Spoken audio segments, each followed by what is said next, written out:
Hello बच्चों।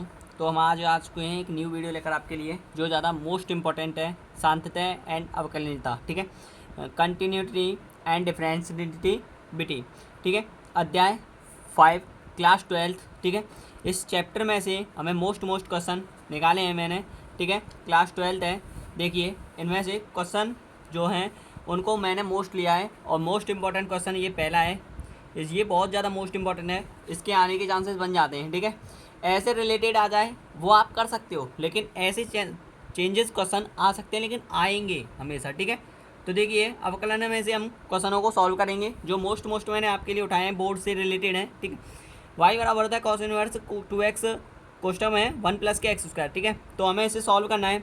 अब हमें यहाँ पे दिया क्या है, 2x बटे 1 प्लस के एक्स स्क्वायर पे देखेंगे हम। ठीक है, तो यहाँ पे हमें दिख रहा है कि 2x एक्स की 2x, तो हमारे पास क्या लेना पड़े यहाँ पे कि कॉस इनवर्स कट जाए। ठीक है, तो यहाँ पे हम लेंगे, जैसे कि यहाँ पे हम 2 tan x है, तो 2 tan x बटे में cos 2x हो जाएगा ना। तो क्या लेंगे यहाँ पे, हमारे पास x is equal to tan theta ले लेते हैं। x is equal to tan theta ले लेंगे, x is equal to tan theta.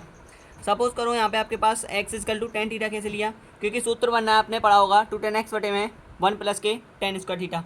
ठीक है, फॉर्मूला पढ़ा होगा। तो यहाँ पे आपके पास माना करके आपने क्या ले लिया, x is equal to tan theta.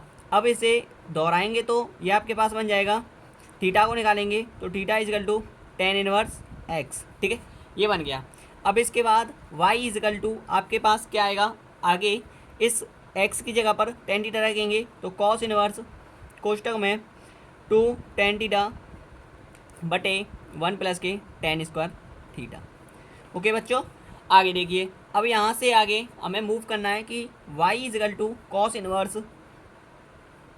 अब ये फॉर्मूला पड़ा होगा 2 tan x बटे में 1 प्लस के टेन स्क्वायर थीटा। कौन सा फॉर्मूला होता है, ये आपके पास साइन 2 थीटा का फॉर्मूला होता है। कौन सा होता है, साइन 2 थीटा। अब साइन 2 थीटा लिखेंगे यहाँ पे, साइन 2 थीटा। ये वाला फॉर्मूला पढ़ा होगा, आपने नहीं पढ़ा है तो लिख दे रहे हैं हम यहाँ पे, चूँकि मैं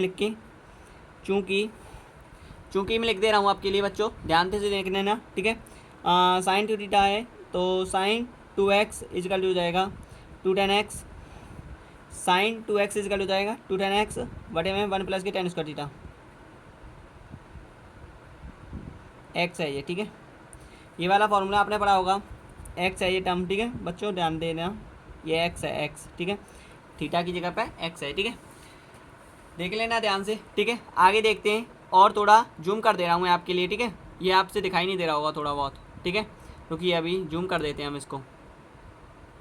देखिए, तो आगे ये साइन 2 थीटा बराबर 2 tan x बटे में 1 प्लस के टेन स्क्वायर थीटा। ठीक है, फॉर्मूला पढ़ा होगा आपने ये साइन 2x के फॉर्म में। ठीक है, क्लास 11 का है ये फॉर्मूला। ठीक है बच्चों, ध्यान देना। ठीक है, क्लास 11 में आप पढ़ के आए होंगे ये फॉर्मूला। ठीक है, अब आगे देखिए, y बराबर कॉस इनवर्स साइन 2 थीटा है। अब ये कटेगा तो है नहीं, लेकिन एक और फॉर्मूला है हमारे पास, उस फॉर्मूले को और लिखिए। चूँकि अब आपने पढ़ा होगा एक फॉर्मूला, कॉस 90 माइनस थीटा बराबर कॉस 90 माइनस थीटा बराबर साइन थीटा आ जाएगा। ठीक है, ये फॉर्मूला पढ़ा होगा, कॉस 90 माइनस थीटा बराबर साइन थीटा। ठीक है बच्चों, ये फॉर्मूला पढ़ा होगा आपने। अब इसी फॉर्मूले को यहाँ पे लिखेंगे। अब साइन थीटा की जगह पे साइन 2 थीटा है, तो 2 थीटा की जगह पे क्या लिख जाएगा, कॉस 90 माइनस 2 थीटा। तो y इजकल टू देखते जाना है ध्यान से, कॉस इनवर्स, बहुत मोस्ट इंपॉर्टेंट क्वेश्चन चला रहे हैं हम इसको। ठीक है, तो कॉस, ये बड़ा वाला ब्रैकेट ले लीजिए। ठीक है बच्चों, कॉस 90 माइनस 2 थीटा। ठीक है, ये वाला स्मॉल है, फिर बड़ा ब्रैकेट है। ठीक है, अब आगे देखिए, अब कॉस से कॉस कट जाएगा। ठीक है, कैंसिल हो जाएगा ये इससे। ठीक है, बचेगा क्या, वहाँ पे लिखेंगे y is equal to π/2 minus 2 theta. ठीक है, इतना लिखा। अब थीटा की जगह पे जो भी फॉर्म होगा उसे लिखेंगे, टेन इनवर्स x है, इस फॉर्म को यहाँ पे पुट कर देंगे। ठीक है, टेन इनवर्स x है, इसको यहाँ पे पुट कर देंगे। ठीक है, देखिए बच्चों, अब यहाँ पे तो y इजकल टू आपके पास π/2 माइनस 2 टेन इनवर्स x। ठीक है, अब इसका अवकलन करना है, अब आएगा इसका अवकलन। ठीक है, अवकलन करेंगे derivative with respect to x। ठीक है, x के सापेक्ष अवकलन करने पर। ठीक है, शॉर्ट फॉर्म है ये आपके पास, derivative with respect to x।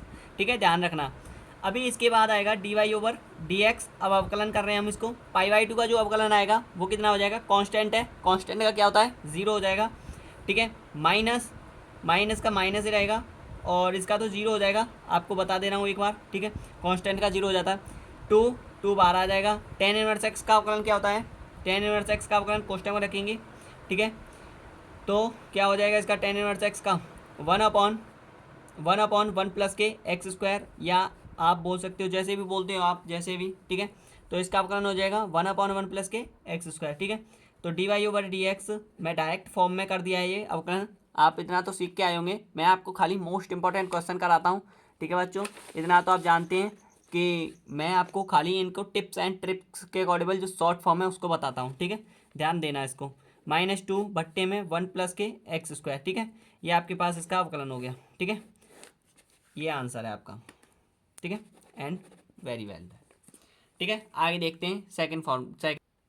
देखिए तो सेकंड क्वेश्चन, ये आपके पास क्वेश्चन। ठीक है, cos x upon log x. ठीक है, एक्स ग्रेटर देन जीरो का अवकलन ज्ञात कीजिए। मतलब इतने से लिमिट लगी हुई है, जीरो से बड़ा नंबर मिलेगा। ठीक है, एक्स के में इतना लिमिट लगी हुई है और मोस्ट इंपॉर्टेंट क्वेश्चन है ये बहुत ज़्यादा। ठीक है, देखते हैं सॉल्यूशन को। वाई बराबर मानेंगे। ठीक है, इसको वाई बराबर ही मानते, कोई भी टर्म हो जो भी हम अवकलन करते हैं उसे वाई के अकॉर्डेबल रख देते हैं, मतलब वाई के सापेक्ष रख देते हैं। समझ में आ गया। अब हमें देखना पड़ेगा, अब इसमें ऊपर नीचे हम दो तरीक़ों से कर सकते हैं। कोई सा भी फॉर्मूला लगा सकते हो आप, एम अपॉन एन वाला फॉर्मूला लगा दो, या फिर आप यू अपॉन वी वाला फॉर्मूला पढ़ा है ना आपने, वो लगा सकते हो, या आप लॉग वाला लगा दो। तो लॉग वाला लगा देते हैं हम दोनों ओर। ठीक है, दोनों ओर लॉग लेने पर, दोनों ओर लॉग लेने पर, दोनों लॉग लेने पर, लॉग लेंगे तो लॉग वाई। ठीक है, बराबर लॉग कॉस। ठीक है, दोनों ओर लॉग ले लिया है। समझ में आ रहा है बच्चों, ध्यान से देखना, मोस्ट इंपॉर्टेंट क्वेश्चन है ये। ठीक है, अब दोनों ओर लॉग ले लिया है तो लॉग वाई बराबर हो जाएगा लॉग, आपने फॉर्मूला पढ़ा होगा लॉग एम अपॉन एन बराबर होता है log m minus log n. ठीक है, ये वाला फॉर्मूला पढ़ा होगा, मैं अभी लिख दूंगा, जस्ट वेट। ठीक है, कॉस एक्स, इसे कोष्टक में रखेंगे। ठीक है, लॉग एम अपॉन एन बराबर होता है log m minus log n. ठीक है, लॉग एन। ठीक है बच्चों, यहाँ पे आपके लिए फॉर्मूला लिख दे रहा हूँ, लॉग एम अपॉन एन बराबर होता है log m minus log n. ठीक है, ये वाला फॉर्मूला आपने पढ़ा होगा, लॉग एम अपॉन एन बराबर होता है log m minus log n, और एक फॉर्मूला होता है लॉग एम इंटू एन बराबर होता है log m plus log n. ठीक है, लॉग एम इंटू एन बराबर log m plus log n होता है, ये लॉग एम अपॉन एन बराबर होता है log m minus log n. ठीक है, देखिए यहाँ पे बच्चों, अब इसमें क्या करेंगे, हमें इसको सॉल्व करना है। डेरिवेटिव ले लेते हैं इसका। ठीक है, derivative with respect to x. ठीक है, derivative with respect to x, x सापेक्ष अवकलन कर रहे हैं। लॉग एक्स का अवकलन होता है वन अपॉन एक्स हो जाएगा, d Y over D x हो जाएगा। ठीक है, वाई का हो गया, लॉग का हो गया लॉग एक्स का। ठीक है, समझ में आ रहा है, ध्यान से देखना, लॉग का हो गया लॉग एक्स का वन अपॉन एक्स, और d Y over D x y का हो गया is equal to log cos x का है, लॉग एक्स का अवकलन होता है वन अपॉन एक्स, तो कॉस एक्स हो जाएगा। ठीक है, लॉग एक्स का कॉस एक्स हो जाएगा, लॉग एक्स वन अपॉन है, लॉग एक्स का अवकलन होता है वन अपॉन एक्स, और कॉस का अवकलन क्या होता है, कॉस का अवकलन होता है आपके पास, ये फार्मूला अगर मैं लिखने लगूंगा तो बहुत ज़्यादा फार्मूला लग जाएंगे, तो इसीलिए आप इनको याद कर रखे होंगे आपने बच्चों, इतना तो मुझे कॉन्फिडेंट है आप पर, और आप समझ सकते हैं क्योंकि फार्मूला बहुत ज़्यादा भरमार होती है 12th क्लास में। ठीक है, इतना तो मैं नहीं लिख सकता हूँ, इतना होगा कि मैं तुम्हें बता दूंगा कि कौन सा फार्मूला कहाँ लग रहा है। ठीक है, ये बता सकता हूँ। ठीक है, यहाँ पे लॉग एक्स बराबर होता है वन अपॉन एक्स हो जाएगा, कॉस का अवकलन होता है, कॉस का अवकलन क्या हो जाएगा, कॉस का अवकलन माइनस साइन हो जाएगा। ठीक है, अब देखते जाइए, एक्स का अवकलन वन हो जाएगा। ठीक है, ये आप जानते ही हैं। आगे देखिए, अगर इसको भी शॉर्ट फॉर्म में बताऊं तो देखिए, इससे देख लेते हैं। देखिए, derivative with respect to x है, तो लॉग एक्स का अवकलन क्या हो जाएगा, वन अपॉन एक्स हो जाएगा, मतलब लॉग एक्स का लॉग एक्स हो जाएगा। ठीक है, वन अपॉन एक्स का मतलब एक्स की टर्म में ये एक्स का टर्म है। ठीक है, लॉग एक्स वाला वन अपॉन एक्स, अब लॉग एक्स का अवकलन क्या हो जाएगा, वन अपॉन एक्स हो जाएगा, वन अपॉन एक्स, फिर एक्स का अवकलन क्या हो जाएगा, वन हो जाएगा। ठीक है, इतना क्लियर। आगे देखिए, आगे समझिए बच्चों। ठीक है, यहाँ पे